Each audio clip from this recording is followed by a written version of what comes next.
السلام علیکم۔ کل میں نے آپ کو ذوالفقار کا نازل ہونے کے بارے میں بتایا تھا۔ اس سے آگے کا واقعہ جنگ خیبر کی غنیمت سے مسلمانوں کا مالدار اور غنی ہو جانا، کریم اور سخی، بخیل اور لئیم کی وضاحت کے بارے میں آپ کو بتا رہی ہوں کہ ذوالفقار سے انسانوں کے لیے کیا فائدے ہوئے ہیں۔ تو ذوالفقار سے انسانوں کے لیے فائدے ہیں کہ ذوالفقار میں فائدے کیا ہیں، سنیے اس کے بارے میں اور اپنے روح اور ایمان کو تازہ کیجیے۔ تو ذوالفقار چمن اسلام کی محافظ ہے اور کمزور اور نادار انسانوں کو دولت سے مالا مال کرنے والی ہے۔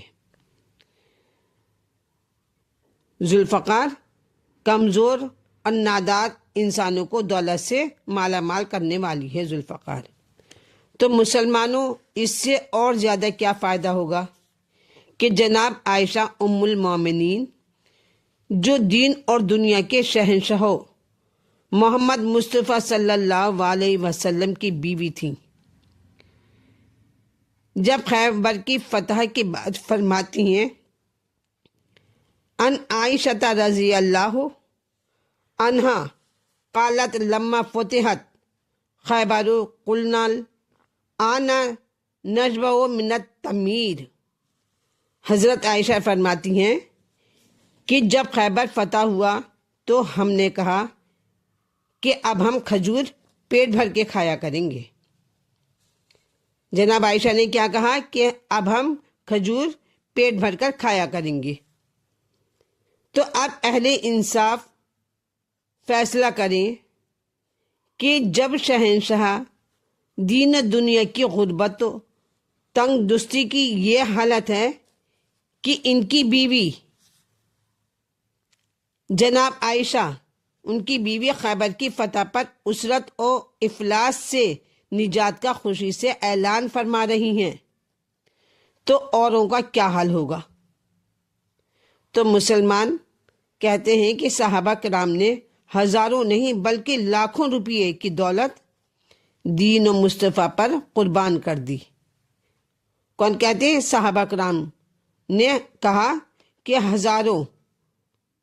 صحابہ کرام نے ہزاروں نہیں بلکہ لاکھوں روپئے کی دولت دین مصطفیٰ پر قربان کر دی۔ اور بزرگوں نے خلافت کو پا کر، یہ بتائیے کہ بزرگوں نے خلافت کو پا کر کون سی دولت جمع کر لی تھی؟ بلکہ اپنے تمام سرمایہ بھی دین پر خرچ کر دیا تھا۔ مگر میری اہل انصاف سے گزارش ہے کہ پہلے کوئی بزرگ یہ تو ثابت کر دے کہ ان کی بیوی مال کیفیت، ان کی اپنی مالی کیفیت کیا تھی، ان کے پاس دولت کہاں تھی اور کب یہ غنی بنے تھے، یہ بتائیں۔ تو میں انہی کی زبان سے اور بخاری شریف کے بیان سے ان کی سابقہ حالت کو پیش خدمت کرتی ہوں کہ ابن عمر فرماتے ہیں کہ فتح خیبر سے پہلے ہم نے پیٹ بھر کر کبھی کھانا ہی نہیں کھایا۔ یہ کون فرما رہے ہیں؟ فتح خیبر سے پہلے عمر فرماتے ہیں کہ ہم نے فتح خیبر سے پہلے کبھی پیٹ بھر کے کھانا نہیں کھایا۔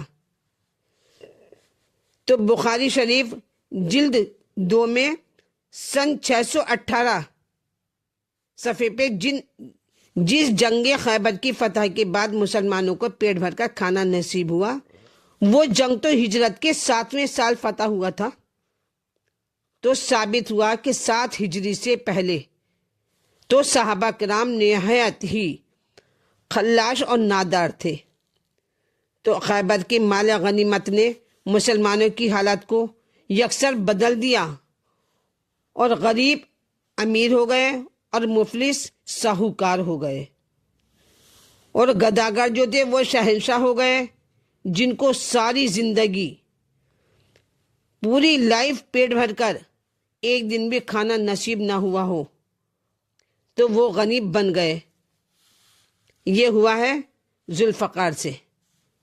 تو لوگوں کا پہلا فائدہ یہ ذوالفقار سے ہوا ہے، جس سے کہ اسلام کی جان میں جان آ گئی۔ جو لوگ ہجری 11 میں تخت حکومت پر قابض نظر آتے ہیں، ان کی سابقہ مالی حالت کو تاریخ کی روشنی میں ملاحظہ کر کے فیصلہ کریے کہ ان بزرگوں نے اسلام پر کیا کچھ خرچ کیا ہے۔ ارے یہ تو علی کے ذوالفقار کے صدقے سے غنی بنے ہیں۔ کس کی؟ علی کے ذوالفقار کے صدقے سے یہ لوگ غنی بنے ہیں۔ اور جنگ بدر کی لڑائی میں مسلمانوں کی مالی حالت بزبان حفیظ جالندھری سے سنیے۔ شعر عرض کر رہی ہوں میں آپ کے سامنے، سنیے۔ تھے ان کے پاس 2 گھوڑے 6 زریں اور 8 شمشیریں۔ تھے ان کے پاس 2 گھوڑے 6 زریں 8 شمشیریں، پلٹنے آئے تھے یہ لوگ دنیا بھر کی تقدیریں۔ پلٹنے آئے تھے یہ لوگ دنیا بھر کی تقدیریں۔ تھے ان کے پاس 2 گھوڑے 6 زریں 8 شمشیریں۔ تو بس جنگ خندق میں خود نبی کریم 4 دن کے فاقے میں نظر آتے ہیں۔ اس حالت غربت کو علی کی ذوالفقار نے بدل دیا۔ فضائل مرتضیٰ 132 صفحے پر ہے کہ خیبر کا سونا جب تقسیم ہوا، خیبر کا سونا جب تقسیم ہوا تو ہر ایک کے حصے میں 1 من سونا آیا تھا۔ جب تقسیم ہوا خیبر کا سونا تو ہر ایک کے حصے میں 1 من سونا آیا تھا۔ اندازہ لگائیے کہ چاندی، پارچات، برتن، غلہ وغیرہ کتنا ملا ہوگا۔ اللہ اکبر!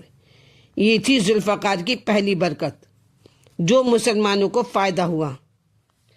تو اعتراض ہو سکتا ہے لوگوں کو، مسلمانوں کو اعتراض ہو سکتا ہے کہ حضرت علی کو بھی تو حصہ خیبر کے مال غنیمت سے ملا تھا، وہ بھی اسی ذوالفقار کی ہی برکت سے غنی ہوئے ہوں گے۔ تو جواباً اس کا عرض ہے کہ میرے مولا امیر المومنین کو بے شک جناب رسول خدا نے مال غنیمت سے حصہ دیا تھا، لیکن جب میدان میں علم چھوڑ کر آنے والے بزرگوں کو مال غنیمت کا حصہ پورا مل گیا، جو علم کو چھوڑ کر چلے گئے تھے ان بزرگوں کو مال غنیمت کا حصہ پورا مل گیا، تو علی کو کیوں کر نہ ملتا؟ ضرور ملا تھا علی کو بھی، مگر علی تو علی ہی ہیں، علی ولی ہیں۔ لوگوں، علی صرف سخی نہیں بلکہ کریم ابن کریم ہے۔ سنیے سخاوت ان کی، کہ سخاوت کے 4 درجے ہیں۔ پہلا درجہ ہے کریم کا۔ سب سے پہلا درجہ کس کا ہے؟ کریم کا۔ اور کریم کون ہوتا ہے؟ کریم وہ ہوتا ہے جو رزق کمائے اور خود نہ کھائے، جو میرے مولا کے اندر یہ صفتیں تھیں، جو رزق کمائے اور خود نہ کھائے بلکہ دوسروں کو کھلائے، یہ ہے کریم۔ اور دوسرا درجہ ہے سخی، اور سخی وہ ہوتا ہے جو رزق کمائے، وہ خود بھی کھائے اور اللہ کی مخلوق کو بھی کھلائے، یہ ہے سخی۔ اب تیسرا درجہ آتا ہے بخیل کا۔ بخیل کا یعنی بخیل وہ ہوتا ہے جو رزق کمائے، خود تو کھائے مگر مخلوق خدا کو نہ کھلائے، یہ ہے بخیل۔ اب چوتھا درجہ آتا ہے لئیم کا، اور یہ لئیم کون ہوتا ہے؟ بس لئیم کی مثال نہ سنیے، چوتھا درجہ ہے لئیم کا، اور لئیم وہ ہوتا ہے جو رزق تو کمائے، نہ خود کھائے اور نہ کسی کو کھلائے، بس صندوق میں جوڑ کے مر جائے، اسے کہتے ہیں لئیم۔ ایسے لوگ بھی دنیا میں ہیں جن بیچاروں کو کھانا تک نصیب نہیں ہوتا.